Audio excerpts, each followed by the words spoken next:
Hey everyone, welcome back to another video. Today, we're going to be talking about all the exotics in Destiny 2 that don't have a catalyst.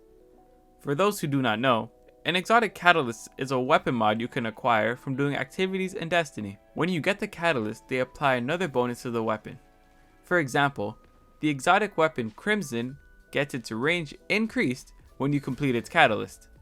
That being said, not every gun is treated the same way. There are 26 exotic weapons that still need one, so we're going to go through them all and try to find a good fit for each of them. This is going to be part 1 of a 3-part series. Today, I'm going to be talking about all the kinetic weapons. First on the list is Arbalist. Arbalist is more of a PvP weapon, although the perks of the weapon are more focused on PvE. I think a good catalyst for it would allow it to have more impact on PvE. Disruption Break is a perk that when you break an enemy shield, you do more kinetic damage. Considering that linear fusion rifles got a 15% damage buff a few months ago, I think that a good catalyst would allow the shots to weaken the enemy a bit more to kinetic damage. Maybe change the 50% buff to 75, weakening the enemy to following Arbalist shots, meaning that you can use Arbalist in a more aggressive approach instead of supportive, allowing it to make its way into PvE. Bastion is an interesting weapon. Being a fusion rifle that fires slugs, there's nothing you can really do to change the weapon. Bastion's perk, Breakthrough, allows it to stagger unstoppable champions. Since this gun is already pretty strong in PvP, I was thinking that it would need a buff in PvE. My idea would be that the gun would get bonus damage after staggering a champion. Since Bungie wants this gun to be used in high-end PvE activities, the only place where you really find champions, I think that this would be the best fit for Bastion. The next weapon I want to talk about is Chaperone. When I was reading the Chaperone's Roadburn perk, it seemed like it gave every buff to the gun under the sun after getting a precision kill. I was debating over the thought, instead of precision kills, it would be precision hits. My thought process was, if you get a precision hit in PvP, you're most likely going to get the kill. Catalyst was going to help the gun perform in PvE, maybe even let you use it in boss fights, especially with the insane amount of damage that slug shotguns do to bosses right now. This one really stumped me because other than the precision hit change, I truly don't know how you can make this gun any better. Malfeasance is one of those exotics that get little to no play when it comes to both PvE and PvP, unless you're some warlord who likes to run it in Taken activities or Gambit. Malfeasance has a perk called Explosive Shadow. This perk allows you to shoot bullets that stay in enemies. Shooting 5 shots causes them all to explode and deal more damage. This perk on paper seems pretty cool, but in actuality, it's not as good. There's another perk that Malfeasance has called Taken Predator. This gun does more damage to Taken enemies and Gambit invaders. Clearly, Bungie wants this gun to be a Gambit king. Another downside to the gun is that it handles extremely poor. It's noticeably one of the slower exotic hand cannons in the game. For the catalyst, I think that if the shots exploded at 4 instead of 5, it would make it more usable. You'll be able to get 5 explosions off instead of the 4.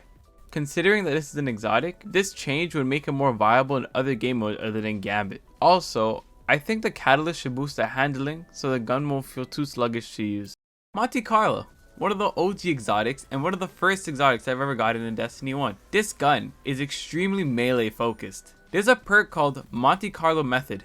This perk states that dealing damage with this gun reduces the cooldown of the melee and has a chance to fully charge your melee. Just a quick little editor's note, I forgot to mention the perks named Markov's Chain. I kind of just combined all the perk bonuses together under Monte Carlo Method. Then you could get increased damage from melee kills and kills with the gun itself. It also has a mini built-in grave robber in that melee kills refill the mag. This weapon has melee strength written all over it.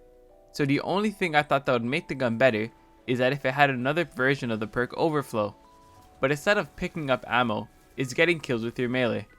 I think that this perk would be nice for the catalyst because after getting the melee kill, you could shoot more enemies to recharge your melee again, then use the Monte Carlo Method perk. This leads to a nice flow of killing enemies, then using your melee, rinse and repeat until you finish those pesky bounties or quests that require you to get ability kills. The last word. This is one of those guns that have everything going for it. The perk for this gun is called Fanfire. Basically, the gun shoots in full auto, and hipfire shots do more damage and allow you to increase reload speed. There's nothing you can really do to make this gun extremely better but there's one thing I think that the last word needs, and that's better handling.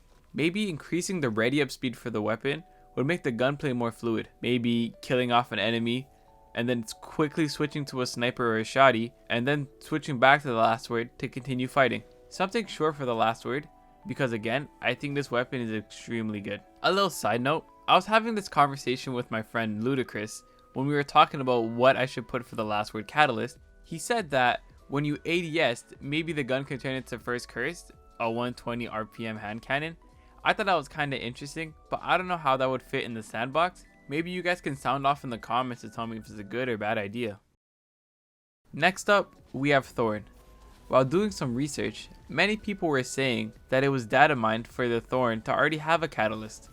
It was supposed to give it 30 plus range and 30 plus stability. Since this was already thought of, I'm going to give another idea of what it should be.